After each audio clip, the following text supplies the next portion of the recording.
Y esa importante fórmula de la física nos lleva a este cuadro que podemos ver acá. Hacemos el análisis de esta llamada segunda ley de Newton de la rotación, que es la equivalente a la famosa F igual m por A o segunda ley de Newton para la traslación. En la traslación, la fuerza resultante o la sumatoria de las fuerzas o directamente la resultante es igual a masa por aceleración. En la segunda ley de Newton de la rotación que acabamos de demostrar, el momento resultante o la sumatoria de todos los momentos es igual a la constante llamada momento de inercia por la aceleración angular alfa. He aquí la gran similitud con la segunda ley de Newton de la traslación. O sea que podemos ver que en la segunda ley de Newton de la traslación tengo la piedra angular, como se dice, de la mecánica, porque relaciona la causa del movimiento, que es la fuerza, o la causa de la traslación, que es la fuerza, con la consecuencia, que es la aceleración,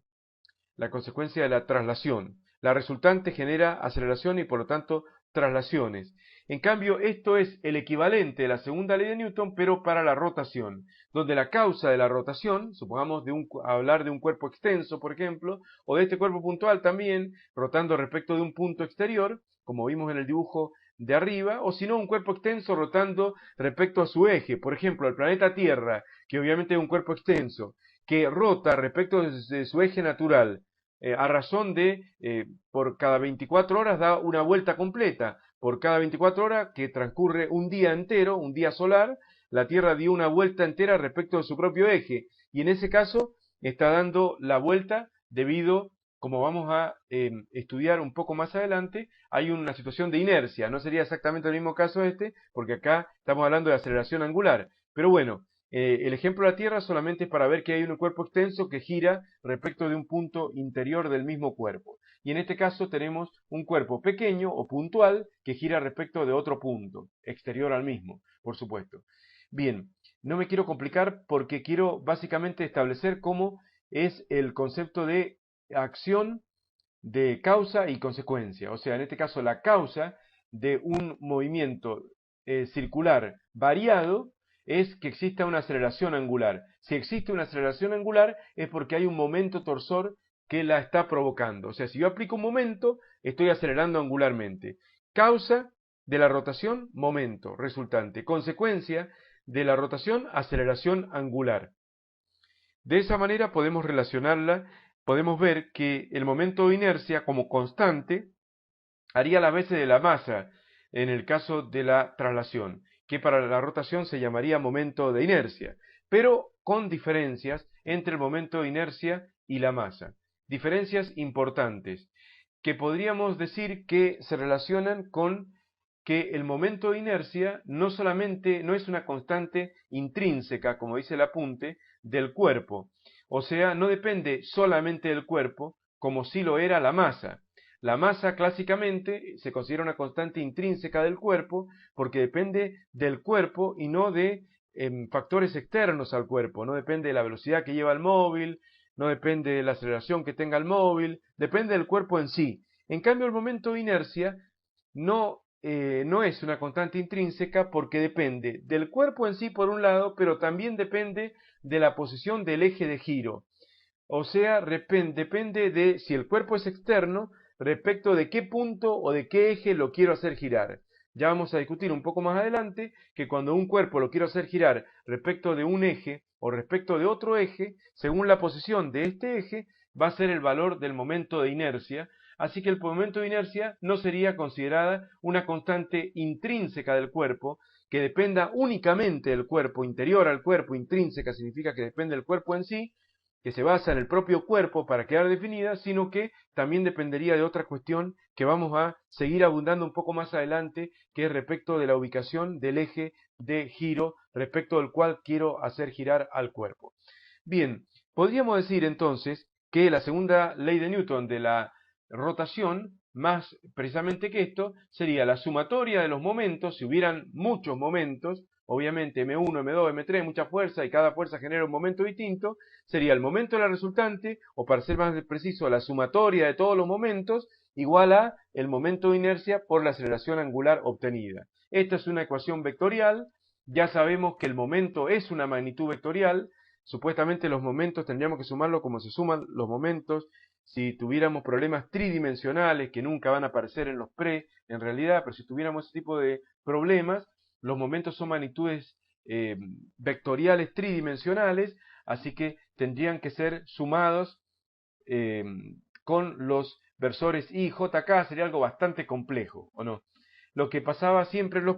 es que los momentos eran generados por fuerzas coplanares, o sea, todas las fuerzas en una determinada barra estaban en el plano de la hoja del alumno o del pizarrón. Entonces, al estar en el plano de la hoja, todas las fuerzas y todas las distancias, los momentos que resultaban perpendiculares al plano determinado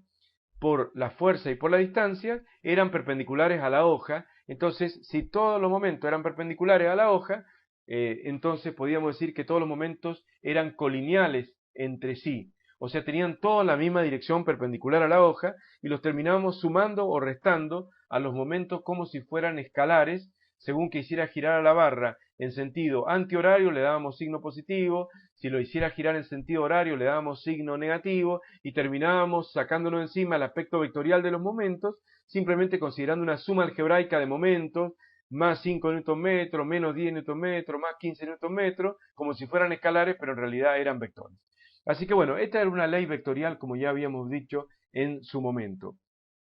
Acá vamos a ensayar una suerte de primera ley de Newton de las rotaciones o principio de inercia de la rotación. Cuando un cuerpo, pero en este caso tiene que ser un cuerpo extenso, como por ejemplo el planeta Tierra, cuando un cuerpo sobre un cuerpo no actúa momento externo alguno, como pasa con el planeta Tierra, que no hay nada que lo esté impulsando a girar, ¿por qué gira? Por inercia. En algún momento se le impulsó, no sabemos cómo, se formó una nebulosa, un movimiento de giro, no sabemos de qué manera, pero todos los planetas están dotados de un movimiento de giro en torno a su propio eje, hasta la Luna tiene un movimiento de giro también respecto de su propio eje, entonces de alguna manera se lo impulsó inicialmente en algún momento y ahora por inercia sigue girando en torno de su eje propio, que sería el eje del planeta, ¿cierto? Entonces, podríamos ensayar una primera ley de Newton, que era principio de inercia. Recuerda el alumno que el principio de inercia, o primera ley de Newton, de la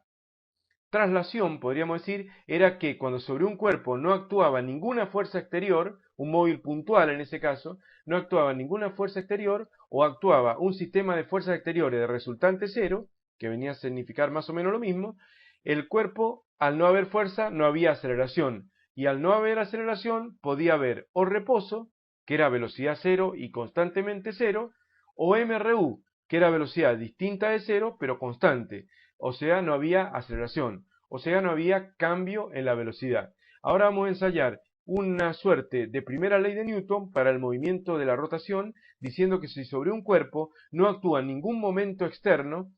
o un cuerpo extenso, aclaremos, no actúa ningún momento externo respecto a algún punto interior al cuerpo, o actúa un sistema de momentos, de momento resultante nulo, que vendría a ser más o menos lo mismo, el mismo permanece en reposo o en movimiento circular uniforme, y acá casi hasta parece que el movimiento circular uniforme podría ser considerado como un estado inercial de movimiento. Es así para un cuerpo extenso, como pasa con el planeta Tierra, que gira en torno de su eje natural de giro, pero si no, esto no se cumple. Entonces, si la sumatoria de todos los momentos es cero, y vamos a la segunda ley de Newton de la rotación que acabamos de trabajar, si el momento resultante o la sumatoria de momento es cero, el momento de inercia no va a ser cero, y por lo tanto vamos a tener en presencia que la aceleración angular va a tener que ser cero. O sea, el objeto no acelera angularmente, como pasa con el planeta Tierra, que demora 24 horas en dar una vuelta y 24 horas en dar la otra vuelta. No está acelerando ni retardándose, por lo menos de manera apreciable, por lo tanto podemos decir que la aceleración angular es cero. Si la aceleración angular es cero, el momento resultante es cero, bueno, y eso sería una condición emparentada con el movimiento circular uniforme. Podríamos decir que cada punto del planeta Tierra está dotado de un movimiento circular uniforme en torno al eje del planeta.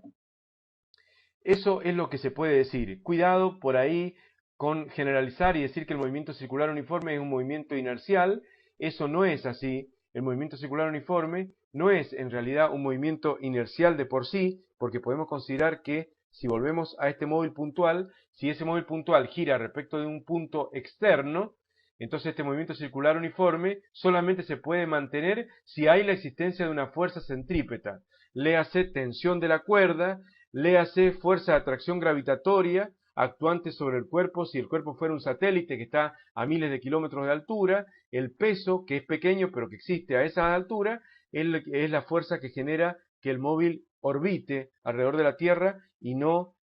caiga hacia la Tierra ni siga hacia el espacio exterior, porque bueno, se soltó a una cierta altura, con una cierta velocidad, el móvil, tangencial a la trayectoria, y lo hicieron los cálculos bien para que la fuerza peso haga las veces de fuerza centrípeta y lo haga girar. Así que si hablamos de un móvil puntual, como esta masa m girando respecto de un punto exterior, no corresponde considerar el movimiento circular uniforme como un movimiento por inercia, porque inercia no hay, tiene que haber una fuerza exterior centrípeta. Pero hablando de un cuerpo extenso, como decíamos recién, el planeta Tierra, podemos considerar que si el cuerpo extenso está dotado de un giro respecto de su eje o un eje interior al mismo, si no hay ningún momento externo resultante o un absolutorio momento igual a cero, va a seguir girando en torno a su propio eje y cada punto del cuerpo va a seguir dotado de un movimiento circular uniforme por inercia, y esta sería la suerte de primer ley de Newton de la inercia aplicable a las rotaciones.